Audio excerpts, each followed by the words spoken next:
Hello students, so কেনে খবৰ তোমালোকৰ? Welcome to our YouTube channel Let's Score. আজি আমি লৈ আহিছোঁ ক্লাছ 9 ৰ স্থানাংক জ্যামিতি আৰু এই ভিডিঅ'টো আমাৰ পাৰ্ট 2 হয়। পাৰ্ট 1 টো তোমালোকে চেনেলত পাবাই। আজি ভিডিঅ'টোত আমি আলোচনা কৰিম এক্সাৰসাইজ 3.2। তেন্তে বলা ভিডিঅ'টো আৰম্ভ কৰোঁ। ভিডিঅ'টো আৰম্ভ কৰাৰ আগতে কম যে তোমালোকে যদি মেথছৰ বাদেও অন্য সাবজেক্টটো ভালকৈ পঢ়িব আৰু বুজিবলৈ বিচাৰিছা তেন্তে আমাৰ চেনেলটোত তাৰ বাবে ভিডিঅ'ছবোৰ এভেইলেবল আছে আৰু যিসমূহ ভিডিঅ' নাই সেইবোৰ ফিউচাৰত এভেইলেবল হৈ যাব। গতিকে চেনেলটো সাবস্ক্ৰাইব কৰি ৰাখিবা আৰু বেল নটিফিকেশ্যনটো অলত সেট কৰি ৰাখিবা, ঠিক আছে?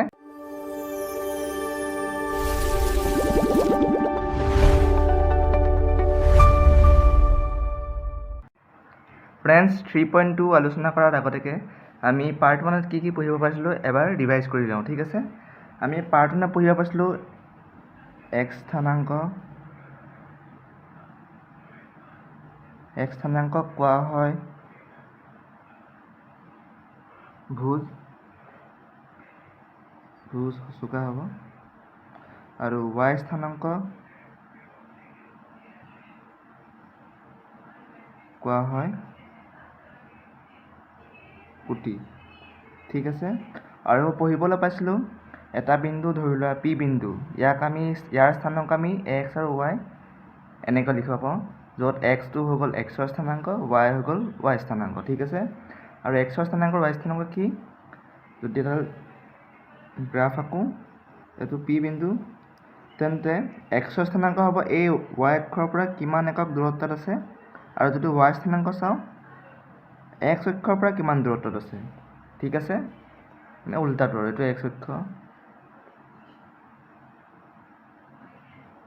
y অক্ষ, ঠিক আছে? মানে x ৰ স্থানাংক হৈ গ'লগে y অক্ষৰ পৰা দূৰত্ব আৰু y স্থানাংক হৈ গ'লগে x অক্ষৰ পৰা দূৰত্ব হ'ল। তে ইমানখিনি আছিলে বেছিক্স, যিখিনি আমি ইয়াৰ আগৰ পাৰ্টত পঢ়িবলৈ পাইছিলোঁ। তেন্তে ব'লা এতিয়া আমি 3.2 লৈ আগবাঢ়ি যাওঁ। ষ্টুডেণ্টছ 3.2ৰ ফাৰ্ষ্ট কুৱেশ্যনটো দিয়া আছে, কাৰ্তীয় সমতলত থকা বিন্দু এটাৰ অৱস্থান নিৰ্ণয় কৰিবলৈ অনুভূমিক আৰু উলম্বভাৱে অংকন কৰা ৰেখা দুডালৰ নাম কি? ঠিক আছে? 1 নম্বৰ কুৱেশ্যনৰ এইটোৰ আনসাৰ হ'ব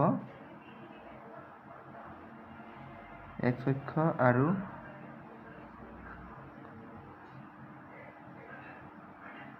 y অক্ষ। ফ্ৰেণ্ডছ যদি আমি এনেকৈ গ্ৰাফডাল আঁকো, এইটো চোৱা, এইডালেই হৈছে কাৰ্তীয় সমতল, ঠিক আছে? ইয়াতে অনুভূমিকভাৱে x অক্ষডাল আছে আৰু উলম্বভাৱে y অক্ষডাল আছে। সেইবাবে আনসাৰটো এইটো হ'ব x অক্ষ আৰু y অক্ষ হ'ল। তেন্তে ব'লা এতিয়া আমি নেক্সট কুৱেশ্যনটোলৈ আগবাঢ়ি যাওঁ। ফ্ৰেণ্ডছ কুৱেশ্যন নম্বৰ 2 দিয়া আছে, এই ৰেখা দুডালে সমতলখনত সৃষ্টি কৰা প্ৰতিটো অংশৰ নাম কি? প্ৰতিটো অংশৰ নাম কি? এই সমতলখনৰ এই অংশকেইটাৰ নাম হৈছে চুক। গতিকে নাম কি হ'ব? কুৱেশ্যন নম্বৰ 2 আনসাৰ, সেইবোৰক আমি কি বুলি কওঁ? চুক বুলি কওঁ। চুক। 3 নম্বৰ কুৱেশ্যনটো সুধিছে, এই ৰেখা দুডালে পৰস্পৰক যিটো বিন্দুত ছেদ কৰে সেই বিন্দুটোৰ নাম লিখা। সেই বিন্দুটোৰ নাম লিখা। এই দুডাল ৰেখাই এই বিন্দুটোত ছেদ কৰিছে, মানে এই বিন্দুটোত কটাকটি কৰিছে। এই বিন্দুটোক আমি কওঁ মূল বিন্দু। তোমালোকে জানি থোৱা, এই মূল বিন্দুটোৰ স্থানাংক হ'ব 0,0, ঠিক আছে? বাৰু ফ্ৰেণ্ডছ এতিয়া কুৱেশ্যন নম্বৰ 2ত আমাক এনেকৈ এখন গ্ৰাফ দিয়া আছে। গ্ৰাফটোৰ ওপৰত ভিত্তি কৰি আমাক কুৱেশ্যন সুধিছে, তেন্তে আমি কুৱেশ্যনবোৰ এতিয়া সলভ কৰিব লাগে, ঠিক আছে? এতিয়া আমাক 1 নম্বৰ কুৱেশ্যনত কৈছে বি বিন্দুৰ স্থানাংক। বি বিন্দুৰ স্থানাংক সুধিছে আমাক। এতিয়া চোৱা, বি বিন্দুৰ স্থানাংক আমি এনে স্থানাংক কেনেকৈ লিখোঁ? আমি ৰিকেপত চাইছিলোঁ, x আৰু y লিখিছোঁ, হয়নে বাৰু? তেন্তে ইয়াতো আমি এতিয়া x y আকৃতিত লিখিম। তেতিয়াহ'লে 2 1 নম্বৰ কুৱেশ্যন আনসাৰ, বি বিন্দুৰ স্থানাংক কি হ'ব? এতিয়া বি বিন্দুটো চোৱা, x অক্ষৰ স্থানাংকক আমি কেনেকৈ চাম? y অক্ষৰ পৰা দূৰত্ব y অক্ষৰ পৰা কিমান আঁতৰত আছে বি বিন্দুটো 1 2 3 4 5 আৰু কি দিশে আছে ঋণাত্মক দিশে আছে গতিকে মাইনাছ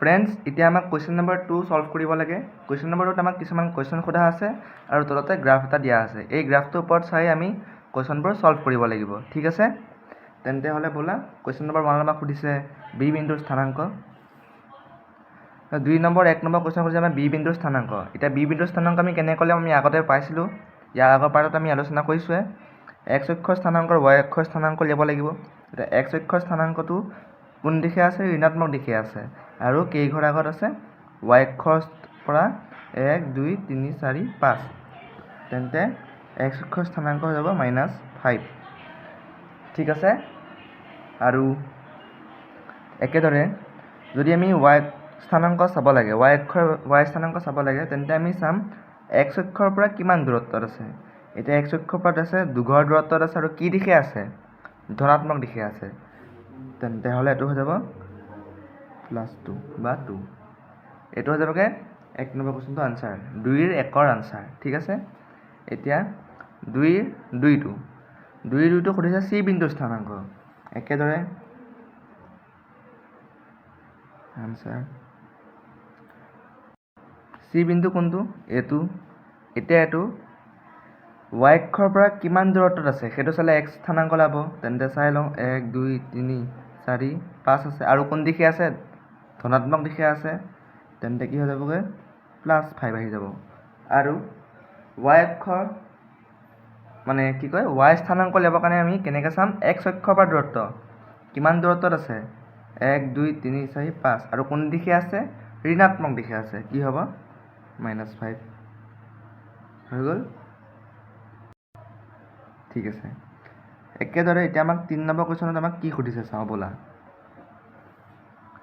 3 নম্বৰ সুধিছে -3 -5 স্থানাংকৰে চিনাক্ত কৰিব পৰা বিন্দুটো এতিয়া বল আমি চাওঁ -3 এটো আছে তাৰপা -5 লৈ আহিছে এটো আহি গ'ল চোৱা আমাক ইয়াত দিছে -3 -5 স্থানাংকৰে চিনাক্ত কৰিব পৰা বিন্দুটো ঠিক আছে এতিয়া -3 টো হৈছে কি x স্থানাংক আৰু -5 হৈছে y স্থানাংক x স্থানাংক কি y অক্ষৰ পৰা দূৰত্ব তেন্তে হলে চোৱা y অক্ষৰ পৰা দূৰত্ব -3 টো আহি গলো আমি -3 ফালে আহি গলো হল আৰু তাৰ লগতে -5 দিয়া আছে ইয়াতে চোৱা -5 দিয়া আছে এটো -5 দিয়া আছে তেন্তে -5 টো যদি আমাৰ y স্থানাংক হয় তেন্তে হলে আমি চাম x অক্ষৰ পৰা দূৰত্ব আৰু কি আছে মাইনাস মানে কি ঋণাত্মক দিশে আহিব তেন্তে ঋণাত্মক দিশে আমি x অক্ষৰ পৰা কিমান দূৰত্বত আহিব লাগিব -5 দূৰত্বত আহিব লাগিব 1 2 3 4 5 আৰু এই প্ৰথমতে চাইছিলো ধৰা ঋণাত্মক দিশে x অক্ষৰ ডিসটেন্স x অক্ষৰ স্থানাংক -3 আছিলে এপিনে -3 লৈ আহিছিলে কি বিন্দু আছে ই বিন্দু আছে বিন্দুটোৰ নাম হ'ব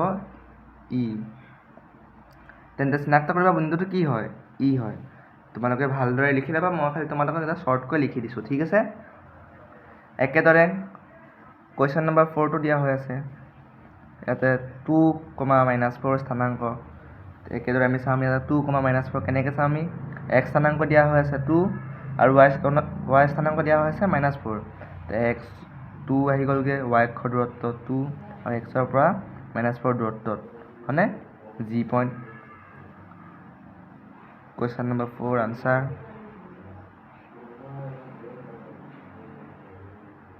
হল এতিয়া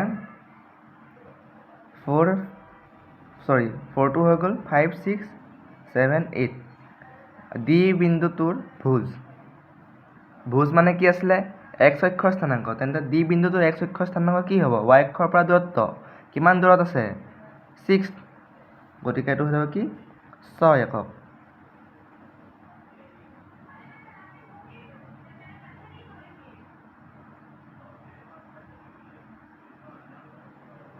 ডি বিন্দুৰ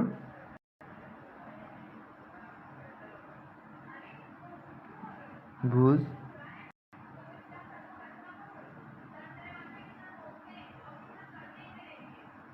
6 একক ঠিক আছে ঠিক তেনেকৈ কুৱেশ্যন নম্বৰ 6টো সুধিছে এইচ বিন্দুটোৰ কুটি তেনেহ'লে এইচ বিন্দুটো এইটো এক কুটি মানে কি আছিলে y স্থানাংক কেনে আহিব x অক্ষৰ পৰা দূৰত্ব কিমান দূৰত আছে x অক্ষৰ পৰা কিমান দূৰত আছে h2 -3 দূৰত্বত আছে -3 একক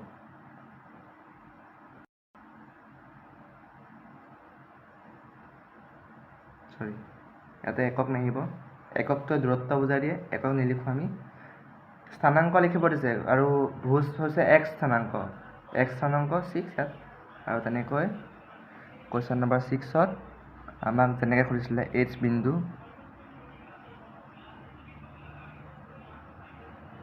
বিন্দুৰ কুটি সুধিছিলে আমাক আৰু কুটি আমি গ্ৰাফটোৰ পৰা বিচাৰি পাইছিলোঁ -3 ঠিক আছে এতিয়া L বিন্দুটোৰ স্থানাংক আৰু M বিন্দুটোৰ স্থানাংক B আৰু C দৰে এইটো তোমালোকে নিজে কৰি চাবা যদি নোৱাৰা মোক ক'বা মই তোমালোকক কৈ দিম নেক্সট ভিডিঅ'ত ইয়াৰ আনসাৰকেইটা কৈ দিম যদি নোৱাৰা সুধিবা তেতিয়া মই তোমালোকক আনসাৰবোৰ কৰিম ঠিক আছে আৰু প্ৰত্যেকটো কুৱেশ্যনৰ আনসাৰ নিজে কৰিবলৈ চেষ্টা কৰিবা আৰু যদি চেক কৰিব বিচাৰা পিছফালে উত্তৰসমূহ দিয়া হৈ থাকে হয়তো তাৰ মাজত কেতিয়াবা ভুলকৈও আহে তোমালোকে সেইটো নিজে চাই ল'বা ঠিক আছে কুৱেশ্যন নম্বৰটো আমাৰ শেষ হৈ গ'ল ফ্ৰেণ্ডছ আজি ভিডিঅ'টোৰ বাবে ইমানেই তোমালোকক মই নেক্সট ভিডিঅ'ত লগ পাম য'ত আমি আলোচনা কৰিম এক্সাৰচাইজ 3.3 আৰু বাকী ৰখি যোৱা এক্সাম্পলসমূহ আশা কৰিলোঁ তোমালোকে এই ভিডিঅ'টো চাই ভাল পালা